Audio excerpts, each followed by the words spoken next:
ঝড় জলোচ্ছ্বাস এবং বনদস্যুদের সংখ্যা মাথায় নিয়ে এবারে প্রায় 30,000 জেলে দুবলাচরে শুটকি হরণের জন্য তারা রওনা দিয়েছে, কিন্তু এরই মধ্যে আবার শুরু হয়েছে দস্যুদের তৎপরতা।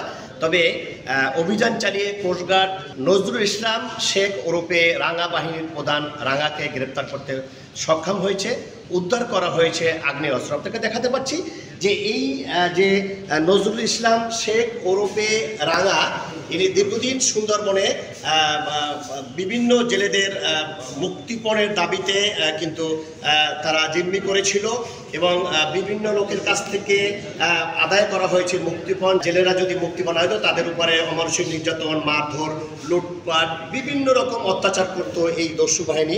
গোপন সংবাদের ভিত্তিতে জানা যায় সুন্দরবনের কুখ্যাত ডাকাত রাঙা বাহিনীর সদস্যরা সুন্দরবনের শিবসা নদী সংলগ্ন কলাবুগি এলাকায় অবস্থান করছে। প্রাপ্ত তথ্যের ভিত্তিতে অভিযান চলাকালীন সময়ে কোস্টগার্ডের উপস্থিতি টের পেয়ে ডাকাতরা পালানোর চেষ্টা করে। পরবর্তীতে আভিযানিক দল ধাওয়া করে সুন্দরবনের দুর্ধর্ষ ডাকাত রাঙা বাহিনীর প্রধানকে 2টি 1 বন্দুক এবং 6 রাউন্ড তাজা কার্তুজ সহ আটক করে। জেলেদের নিরাপত্তার জন্য যদি সুন্দরবনের জলদস্যু বা বনদস্যুদের নির্মূল করা না যায়, তাহলে এই অঞ্চলে যারা জেলে পরিবার যারা রয়েছে তারা কিন্তু আতঙ্কগ্রস্ত হয়ে পড়েছে এবং যদি এদেরকে নির্মূল করে একদম সুন্দরবন থেকে উঠিয়ে দেওয়া না যায়, তাহলে জেলে পরিবারগুলো অসহায় অবস্থায় থাকবে। মাহমুদ হাসান, সময় সংবাদ, মংলা।